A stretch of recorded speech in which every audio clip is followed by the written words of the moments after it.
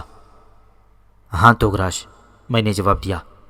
وہ ایک ظالم اور خطرناک عورت تھی اور اس کا مارا جانا ضروری تھا، ورنہ وہ نہ جانے کتنے انسانوں کو ہلاک کر دیتی۔ لیکن تم نے 1 ماہ کا عرصہ بھی اس کے ساتھ گزارا۔ توگراش کی آنکھوں میں میرے لیے ملامت اور سرزنش کی جھلک موجود تھی۔ مجھے ایسا مجبوراً کرنا پڑا توگراش، میں نے معذرت خواہانہ انداز میں کہا۔ اس کے ساتھ رہے بغیر نہ تو میں اس کا راز معلوم کر سکتا تھا اور نہ ہی اس کے خلاف کوئی کارروائی کر سکتا تھا۔ لیکن تم اب کیا کرو گے؟ اس نے معصومیت سے پوچھا۔ اگر انہوں نے تمہیں پکڑ لیا تو؟ اس کی آنکھوں میں خوف کے سائے لہرانے لگے تھے۔ تو کچھ نہیں ہوگا، میں نے مسکراتے ہوئے جواب دیا۔ بستی کا سردار تو میرا دوست ہے۔ کیا؟ توگراش نے حیرت زدہ سے کہا۔ گراٹس تمہارا دوست ہے؟ گراٹس میرا دوست نہیں ہے، میں نے جواب دیا۔ میرا دوست گاوت ہے، جو اس وقت میرے ساتھ بیٹھا ہوا ہے اور جو اس بستی کا اصل سردار ہے، اور بہت جلد سرداری اسے ملنے والی ہے۔ تم سردار بن جاؤ گے؟ توگراش نے مسکرا کر گاوت سے پوچھا۔ کیا واقعی تم گراٹس کی جگہ لے لو گے؟ اس کا انحصار حالات پر ہے، گاوت نے سنجیدگی سے جواب دیا تھا۔ سپہر تک اندیشک واپس آ گیا تھا۔ اس نے بتایا کہ گراٹس کے سپاہیوں نے پوری بستی کے ایک ایک گھر کو چھان مارا، بستی کے آس پاس کے تمام غاروں کو بھی کھنگال ڈالا، لیکن سنہرے بدن والے قاتل کا کوئی نشان نہیں مل سکا۔ سپاہیوں نے کئی لوگوں کو سخت اذیتیں دیں اور ان سے مفرور قاتل کے بارے میں پوچھا، لیکن کوئی کچھ نہ بتا سکا۔ اب عام خیال یہ ہے کہ وہ شخص راتوں رات بستی کی حدود سے نکل گیا ہے، اور تیز رفتار سواروں کی کئی جماعتیں دور و نزدیک کے علاقوں پر بھی بھیجی جا چکی ہیں، اور اب تلاش کا کام بستی کے باہر جاری ہے۔ بستی کے اندر تلاش کا کام ختم ہو گیا ہے۔ اندیشک نے یہ بھی بتایا کہ شرخونہ کی لاش کو دفن کر دیا گیا ہے، اور اس کے علاوہ ان چاروں ہلاک شدہ سپاہیوں کی لاشیں بھی دفن کر دی گئی ہیں۔ شرخونہ کی تجہیز و تکفین میں گراٹس خود شامل تھا، اور وہ سخت غصے کے عالم میں تھا۔ اس نے معمولی باتوں پر کئی آدمیوں کو کوڑے مار مار کر لہو لہان کر دیا تھا، اور بستی کے تمام لوگوں کو حکم دیا گیا ہے کہ اگر اتفاق سے انہیں وہ سنہری بدن والا اجنبی کہیں نظر آ جائے تو اسے فوراً پکڑ کر سپاہیوں کے حوالے کر دیں، اور اگر وہ مزاحمت کرے تو بلا تعامل اسے قتل کر ڈالیں۔ اندیشک کی زبانی یہ ساری تفصیلات سن کر میں اور گاوت بے ساختہ مسکرانے لگے تھے۔ میری تلاش ہر طرف جاری تھی، اور میں بستی کے ایک مکان میں آرام کے ساتھ بیٹھا ہوا تھا، لیکن اندیشک کے چہرے سے کافی پریشانی عیان تھی۔ وہ خاصا فکر مند نظر آ رہا تھا۔ اب تمہارا اگلا قدم کیا ہوگا؟ اس نے مجھ سے مخاطب ہو کر پوچھا۔ میں گاوت کو اس حسین و جمیل اور سرسبز و شاداب وادی کا حکمران دیکھنا چاہتا ہوں، میں نے اطمینان سے جواب دیا۔ اب جب کہ میں اس کی بیوی کے شر سے اس بستی کے لوگوں کو نجات دلا چکا ہوں، تو جلد ہی انہیں گراٹس کے ظلم کے پنجے سے بھی آزاد کرا دوں گا۔ شرخونہ کو تم نے اکیلے میں مار لیا، لیکن گراٹس کی بات اور ہے، اندیشک نے مجھ سے کہا۔ اتنا تو میں جان گیا ہوں کہ تم غیر معمولی طور پر بہادر ہو، اور تم نے تنہا 5 مسلح سپاہیوں کا کامیابی کے ساتھ مقابلہ کیا، لیکن گراٹس کی خونخوار موجوں کے سامنے تم کیا کرو گے؟ اس ٹڈی دل کی تعداد بہت زیادہ ہے، اور وہ بڑے بے رحم اور جلاد صفت لوگ ہیں۔ اس بستی کے لوگوں کو جب یہ معلوم ہوگا کہ گاوت کے پردے میں گراٹس ان پر حکومت کر رہا ہے، اور اصلی گاوت زندہ ہے اور ان کے درمیان موجود ہے، تو کیا وہ گراٹس کے خلاف علم بغاوت بلند کر کے اٹھ کھڑے نہیں ہوں گے؟ میں نے پوچھا۔ اگر تمہارے منصوبے کا سارا دار و مدار اس بستی والوں کے تعاون پر ہے تو بہتر ہے کہ تم اس منصوبے کو ترک کر دو۔ گراٹس کے مظالم نے ان لوگوں کی روحوں تک کو کچل کر رکھ دیا ہے، اور ان سے کسی بہادری کے کارنامے کی توقع رکھنا فضول ہے، اندیشک نے مایوسی کے ساتھ کہا۔ لیکن کیا یہ چیز ان لوگوں کے لیے حوصلہ افزائی کا باعث نہیں ہوگی کہ گراٹس کی بیوی شرخونہ، جسے سب لوگ جادوگرنی اور چڑیل سمجھتے تھے، وہ ماری جا چکی ہے؟ میں نے پوچھا۔ ہاں شاید، اندیشک نے پرخیال انداز میں کہا۔ میں اس بارے میں یقین سے کچھ نہیں کہہ سکتا، لیکن ایک بات میں یقین سے کہہ سکتا ہوں، اور وہ یہ کہ بستی کے تمام لوگ دل ہی دل میں شرخونہ کی موت پر بہت خوش ہیں۔ یہ دوسری بات ہے کہ خوف نے ان کی زبانوں پر مہر لگا رکھی ہے، اور وہ اپنے جذبات کا کھلم کھلا اظہار نہیں کرتے۔ بہرحال اگر تم لوگ میری مانو تو ابھی بھی وقت ہے، تمہیں کسی نے یہاں نہیں دیکھا، تم لوگ واپس چلے جاؤ، ورنہ گراٹس کے ظالم سپاہیوں کے ہاتھوں تمہارا جانے کیا حشر ہو۔ میں اندیشک کے دل کی بات کو اچھی طرح سمجھ رہا تھا۔ وہ چالاک بوڑھا اصل میں میری شخصیت کے راز کے بارے میں جاننا چاہتا تھا، اور بار بار اس قسم کی باتیں اس لیے کہہ رہا تھا کہ میں جوش میں آ کر اس کے سامنے اپنے پورے منصوبے کا انکشاف کروں۔ لیکن سچ تو یہ ہے پروفیسر کہ اس وقت تک میرے ذہن میں کوئی منصوبہ تیار ہی نہیں ہوا تھا۔ مجھے خود معلوم نہیں تھا کہ میرا اگلا قدم کیا ہوگا اور میں کس طرح اپنی مہم کا آغاز کروں گا۔ ابھی تک میں اس بارے میں کوئی آخری فیصلہ بھی نہیں کر سکا تھا۔ چنانچہ میں نے اندیشک کی بات کے جواب میں کہا، واپسی تو ضرور ہوگی، لیکن ہم دونوں کی نہیں بلکہ صرف میری۔ میں حقدار کو اس کا حق دلا کر یہاں سے چلا جاؤں گا۔ بوڑھے اندیشک نے ایک بار پھر مجھے مشتبہ نظروں سے دیکھا اور میں خاموش ہو گیا، اور پھر یوں ہوا کہ مجھے خود کوئی منصوبہ بنانے کی ضرورت ہی نہیں پڑی۔ حالات کے تحت خود بخود میری مہم کا آغاز ہو گیا۔ شرخونہ کی ہلاکت کو 1 ہفتہ گزر چکا تھا، اور اندیشک کے اطلاعات کے مطابق اس دوران دور و نزدیک کی تمام بستیوں، سراؤں اور آبادیوں کو اچھی طرح کھنگالا جا چکا تھا، لیکن سنہری بدن والا قاتل وہاں ہوتا تو ملتا۔ تنگا کر تلاش کا کام ترک کر دیا گیا اور فرض کر لیا گیا کہ وہ شخص کہیں گھنے جنگلوں میں روپوش ہو گیا ہے۔ شام کا وقت تھا اور میں اور گاوت ابھی کھانے سے فارغ ہوئے تھے۔ ہم دونوں دن کا زیادہ تر وقت غار کے اندر ہی گزارتے تھے۔ اس وقت ہم دونوں غار کے اندر ہی تھے اور اندیشک ہمارے ساتھ تھا۔ توگراش باورچی خانے میں مصروف تھی۔ اچانک مکان کا دروازہ زور زور سے پیٹا جانے لگا۔ اندیشک کا چہرہ فق ہو گیا۔ شرخونہ کی حالت کے بعد جب میں واپس آیا تو اندیشک نے کئی ہتھیار لا کر غار میں رکھ دیے تھے، اور یہ ان ہتھیاروں کے علاوہ تھے جو گاوت اپنے ساتھ لایا تھا۔ گاوت نے لپک کر ایک تلوار اٹھائی۔ میں نے ہاتھ کے اشارے سے اسے روکا اور سرگوشی میں کہا، جب تک میں نہ کہوں کوئی قدم نہ اٹھانا۔ پھر میں نے اندیشک سے کہا، غار کا منہ پتھروں سے بند کر دو اور دروازہ کھول دو۔ میں یہاں بالکل تیار بیٹھا ہوں، اور ہاں، توگراش سے کہو کہ وہ بیمار بن جائے۔ اندیشک نے میری ہدایت پر عمل کیا اور دروازہ کھول دیا۔ بہت سے قدموں کی آوازیں سنائی دیں۔ تمہاری بیٹی کہاں ہے؟ اسے ہمارے سامنے لاؤ، کسی نے تحکمانہ لہجے میں کہا۔ وہ بیمار اور اپاہج ہے اور بستر پر پڑی ہے، اندیشک نے لرزتی ہوئی آواز میں کہا۔ تم جھوٹ بولتے ہو بوڑھے گدھ، غصے بھری آواز بلند ہوئی۔ تم نے اس کی بیماری کا ڈھونگ رچایا ہے۔ چلو ہمیں اس کمرے میں لے چلو، اگر وہ بیمار ہے تو بھی ہم اسے اپنے ساتھ لے جائیں گے، کیونکہ وہ بے انتہا خوبصورت ہے۔ سردار کے پاس کئی اعلیٰ درجے کے طبیب موجود ہیں، وہ اس کا علاج کروا لے گا۔ قدموں کی آوازیں اندر جاتی محسوس ہوئیں اور مکان کے دروازے کے قریب خاموشی چھا گئی۔ سنو، میں نے سرگوشی میں گاوت سے کہا، تم باہر نکلنے کی ہرگز کوشش نہ کرنا۔ اس کے ساتھ ہی میں غار کے منہ پر سے پتھر ہٹا کر باہر نکل گیا، اور میں نے جلدی سے پتھر کو دوبارہ اسی جگہ لگا دیا۔ میں نے ایک ہاتھ میں تلوار پکڑ رکھی تھی۔ دروازے کے قریب کوئی نہیں تھا۔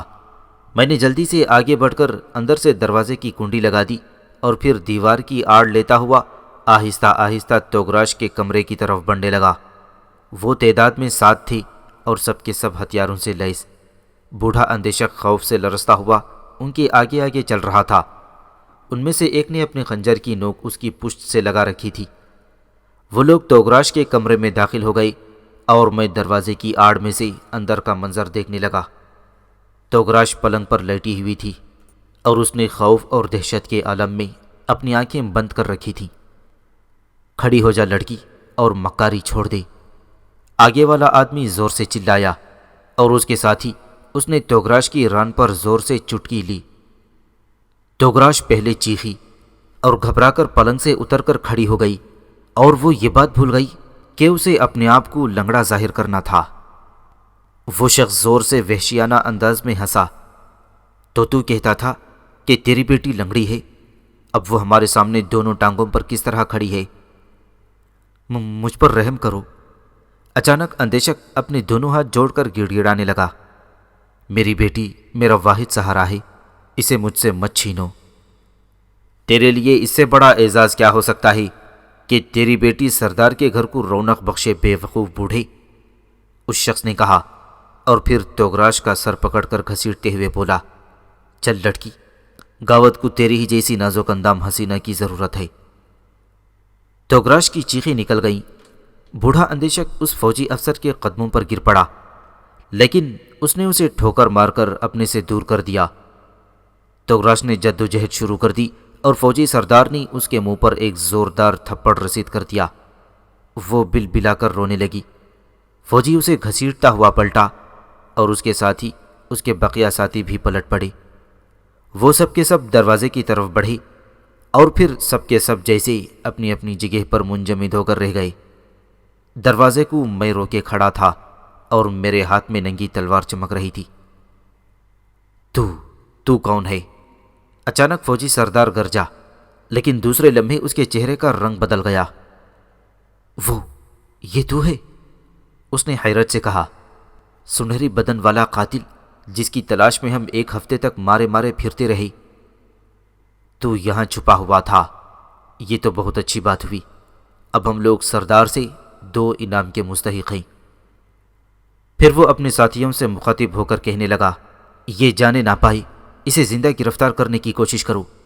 ہم نے تو ایک کارنامہ سر انجام دے لیا ہے، لیکن افسوس ہے کہ اس کارنامے کی اطلاع تم اپنے سردار کو نہیں دے سکو گے۔ میں نے کہا۔ اس کے ساتھ ہی میری تلوار بجلی کی طرح چمکی اور پھر پروفیسر، فوجی افسر کا سر کمرے کے فرش پر پڑا ہوا تھا اور اس جگہ گرا ہوا اس کا جسم بری طرح پھڑک رہا تھا۔ کئی ننگی تلواریں ایک ساتھ مجھ پر حملہ آور ہوئیں اور میں دروازے کو روکے کھڑا تھا کہ ان میں سے کوئی بھی کمرے سے باہر نہیں جا سکتا تھا۔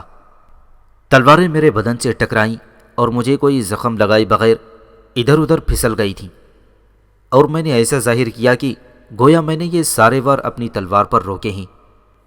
بوڑھا اندیشک اور توگراج غور سے یہ منظر دیکھ رہے تھے اور میں کوشش کر رہا تھا کہ میری فوق البشر صلاحیتوں کا انکشاف نہ ہو سکے۔ اس لیے میں نے ان لوگوں کو ہلاک کرنے میں جلدی نہیں کی۔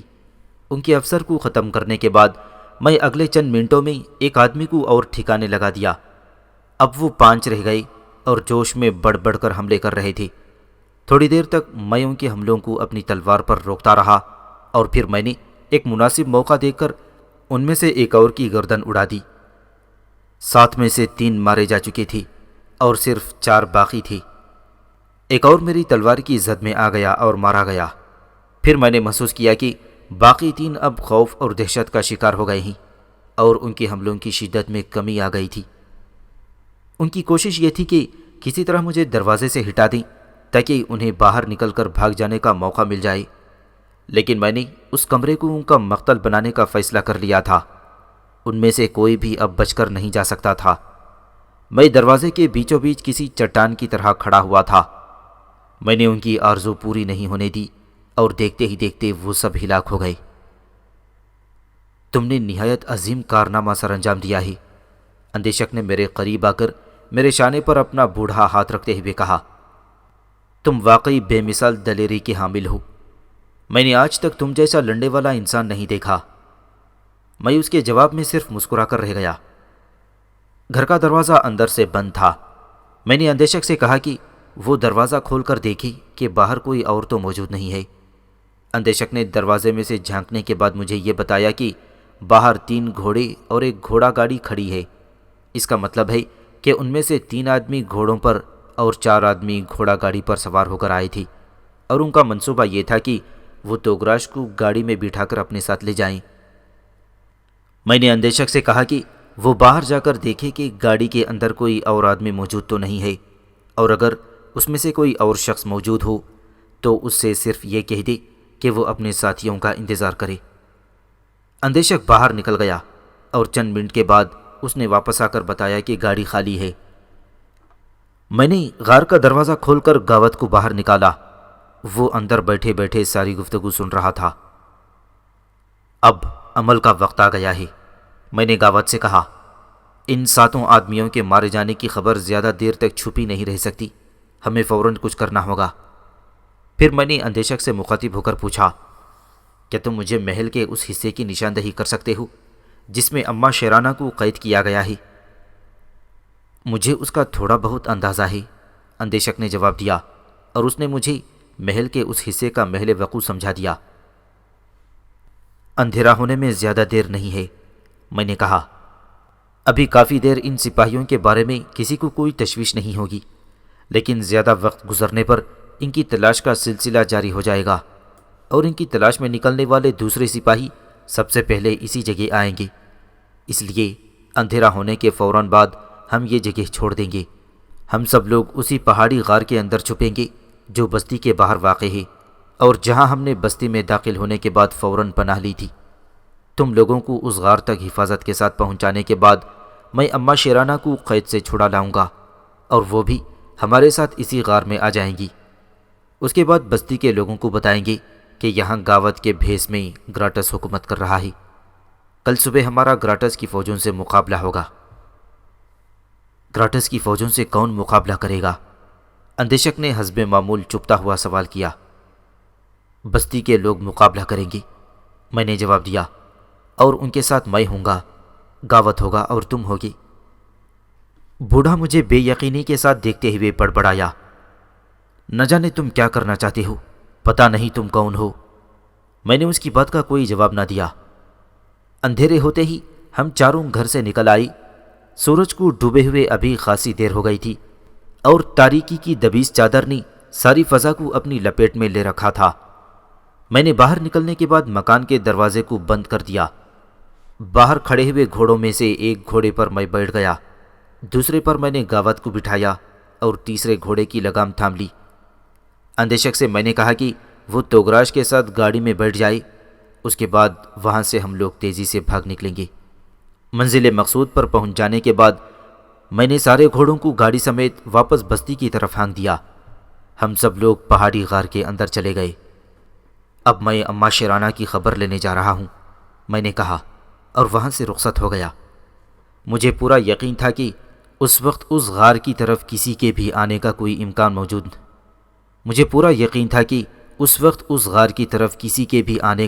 امکان موجود نہیں ہے۔ میں گراٹس کے محل میں پچھواڑے کی طرف داخل ہوا۔ یہ وہی جگہ تھی جہاں سے کچھ دن پہلے میں کود کر باہر آیا تھا۔ اس بار میں نے محل کی اونچی چہار دیواری میں ایک جگہ سے زور سے لات مار کر کچھ پتھر گرائے اور وہاں خلا بن گئی۔ میں اس سوراخ کے ذریعے اندر داخل ہو گیا اور ٹھیک اس طرف بڑھنے لگا جدھر اماں شیرانہ کو موجود ہونا چاہیے تھا۔ میں کافی محتاط انداز میں آگے بڑھ رہا تھا، لیکن اس کے باوجود نیم تاریکی میں مسلح پہرے دار جانے کدھر سے نکل کر عین میرے سامنے آ گیا اور مجھے حیرت سے دیکھنے لگا۔ لیکن میں نے اسے کچھ بولنے کا موقع دینے سے پہلے ہی ہمیشہ کے لیے خاموش کر دیا۔ وہ میرے ہی جیسے جسم اور قد و قامت کا آدمی تھا۔ میں نے مزید الجھنوں سے بچنے کے لیے جلدی جلدی اس کا لباس اتارا اور خود اپنا لباس اتار کر اس کا لباس پہن لیا اور اس کے ہتھیار اپنے بدن پر سجائے، اور اب میں محل کا پہرے دار معلوم ہو رہا تھا اور میرے لیے نقل و حرکت میں آسانی پیدا ہو گئی تھی۔ چنانچہ بغیر کسی خاص مشکل کی میں محل کے اس حصے کی طرف جا نکلا جہاں اماں شیرانہ قید تھی۔ وہ ایک چھوٹی سی عمارت تھی جس کے گرد ایک مختصر سا احاطہ تھا، جس کے دروازے پر باہر سے ایک بھاری قفل پڑا ہوا تھا۔ میں نے قفل کو ہاتھ لگا کر دیکھا اور دوسرے لمحے اس کے ٹکڑے ہو گئے۔ میں نے کنڈی کھولی، دروازہ کھولا اور اندر داخل ہو گیا۔ احتیاطاً میں نے دروازہ بند کر دیا۔ احاطے میں داخل ہوا اور اس میں موجود واحد کمرے کی طرف بڑھا۔ یہ ایک بڑا کمرہ تھا، لیکن اس میں باہر سے قفل لگا ہوا تھا۔ میں نے اس قفل کو بھی توڑ کر دروازہ کھول دیا۔ اندر گھپ اندھیرا تھا اور ہاتھ کو ہاتھ سجھائی نہیں دے رہا تھا۔ اس وقت کون آیا ہے؟ ایک بوڑھی عورت کی نحیف سی آواز سنائی دی۔ کیا تم شیرانہ ہو؟ میں نے سرگوشی میں پوچھا۔ ہاں، میں شیرانہ ہوں، لرزتی ہوئی آواز نے کہا۔ باہر نکل آؤ، میں تمہیں آزاد کرانے آیا ہوں، میں نے کہا۔ ایک بوڑھا سا سایہ کمرے سے برآمد ہوا۔ نیم تاریکی میں نے اس کی شکل دیکھی۔ وہ ایک دبلی پتلی بوڑھی عورت تھی اور حیرت سے مجھے دیکھ رہی تھی۔ مگر تم کون ہو جوان؟ اس نے پوچھا۔ کیا سردار نے میری رہائی کا حکم دے دیا ہے؟ وہ میرے لباس کی وجہ سے مجھے محل کا کوئی پہرے دار سمجھ رہی تھی۔ نہیں، میں نے جواب دیا، میں گاوت کا دوست ہوں اور تمہیں رہا کرانے آیا ہوں۔ ہمیں یہاں سے چھپ کر نکلنا ہوگا۔ تم گاوت کے دوست ہو؟ اس نے ہیجان کے عالم میں کہا۔ کیا گاوت زندہ ہے؟ ہاں، وہ زندہ ہے، میں نے جواب دیا، اور ہم اس کے پاس چل رہے ہیں۔ چلو چلو، جلدی چلو۔ بوڑھی عورت پر ہیجانی کیفیت طاری ہو گئی۔ ہم لوگ چھپتے چھپاتے محل سے باہر نکل آئے۔ ابھی ہمیں بہت راستہ طے کرنا تھا، لیکن شیرانہ اتنی دیر میں تھک گئی تھی، اس کا سانس پھول رہا تھا۔ ایک طویل عرصے تک قید میں رہنے کے باعث اسے چلنے کی عادت نہیں رہی تھی۔ وہ مجھے بہت منع کرتی رہی، لیکن میں نے اسے اٹھا کر اپنے شانے پر بٹھا لیا اور بستی کے باہر واقع غار کی طرف روانہ ہو گیا۔ شیرانہ گاوت کو دیکھتے ہی پھوٹ پھوٹ کر رونے لگی۔ گاوت کی آنکھوں سے بھی آنسوؤں کا دریا بہہ نکلا۔ تمہارے اور خادم کے فرار ہونے کے بعد گراٹس کو اس بات کا یقین ہو گیا کہ اس فرار میں میرا اور میرے بیٹے کا ہاتھ ہے۔ اس نے مکاری سے کام لیتے ہوئے میرے بیٹے کو اس طرح ہلاک کروا دیا کہ آج تک اس کے قاتل کا کوئی سراغ نہیں مل سکا اور مجھے قید میں ڈلوا دیا۔ لیکن اگر گراٹس چاہتا تو تمہیں بھی ہلاک کروا سکتا تھا، گاوت نے کہا۔ اس نے تمہیں زندہ کیوں رکھا؟ شاید یہ بات تم بھول گئے کہ گراٹس نے بچپن میں میرا دودھ پیا ہے اور میں اس کی ماں کی طرح ہوں، اس وجہ سے اس نے مجھے ہلاک نہیں کیا۔ شیرانہ کے استفسار پر گاوت نے اپنی داستان مختصر الفاظ میں اسے بتا دی۔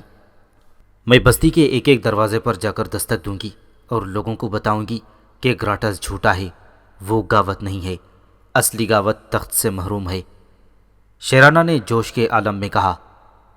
اور ہم یہ کام فوراً ہی شروع کر دیں گے، میں نے کہا۔ اندیشک بھی ہمارے ساتھ ہوگا اور ہم بستی کے چیدہ لوگوں کو آج رات ہی اس حقیقت سے آگاہ کر دیں گے اور انہیں یہ بھی بتا دیں گے کہ وہ کل صبح جنگ کے لیے تیار رہیں، کل ہمیں گراٹس سے حساب چکانا ہے۔ میں، شیرانہ اور اندیشک رات کی گہری تاریکی میں بستی کی طرف روانہ ہوئے۔ اندیشک نے ان لوگوں کی ایک فہرست مرتب کر لی تھی جن سے ہمیں رابطہ قائم کرنا تھا۔ ان لوگوں کی تعداد بہت زیادہ نہیں تھی۔ یہ بستی کے با اثر اور پر اعتماد لوگ تھے اور ہمیں توقع تھی کہ وہ ہماری بات خود ہی دوسروں تک پہنچا دیں گے۔ سب سے پہلے ہم نے جس شخص کا دروازہ کھٹکھٹایا وہ ایک عالم تھا۔ وہ ایک ضعیف شخص تھا اور اپنے علم و دانش کی وجہ سے دور و نزدیک کی بڑی شہرت رکھتا تھا۔ وہ ہم لوگوں کو دیکھ کر سخت حیران ہوا، اور اس سے بھی زیادہ حیرانی اسے اس وقت ہوئی جب اندیشک اور شیرانہ دونوں نے اس بات کی تصدیق کر دی کہ گاوت کے پردے میں دراصل گراٹس حکومت کر رہا ہے اور اصل گاوت بستی میں آ چکا ہے اور روپوش ہے۔ عالم نے وعدہ کیا کہ وہ صبح ہوتے ہی یہ خبر اپنے اپنے خاص لوگوں کے ذریعے ساری بستی میں پھیلا دے گا۔ ہم لوگوں نے اسے یہ بھی بتایا کہ ہم مقابلے کے لیے بالکل تیار ہیں اور ہمیں بستی والوں کی مدد کی ضرورت ہے۔ اس کے بعد ہم مختلف لوگوں کے پاس گئے جن میں کئی بڑے بڑے سوداگر، ہنرمند اور اہل دانش شامل تھے۔ ان سب لوگوں نے اندیشک اور شیرانہ کی زبانی اصل بات سننے کے بعد سخت حیرت اور مسرت کا اظہار کیا۔ انہوں نے بتایا کہ لوگ گراٹس سے سخت نفرت کرتے ہیں اور اگر انہیں کسی طرف سے بھی اشارہ ملے تو وہ فوراً بغاوت پر آمادہ ہو جائیں گے۔ ان سبھی لوگوں نے وعدہ کیا کہ صبح ہوتے ہی ساری بستی میں اس خبر کی تشہیر کر دیں گے۔ ہم تینوں مطمئن اور خوش واپس ہوئے۔ اندیشک نے اس یقین کا اظہار کیا کہ صبح بستی کے سارے لوگوں کو یہ بات معلوم ہو جائے گی کہ ان پر گاوت نہیں بلکہ گراٹس حکومت کر رہا ہے، اور گاوت گراٹس سے مقابلہ کر کے اپنا تخت چھیننے کے لیے بستی میں آ چکا ہے۔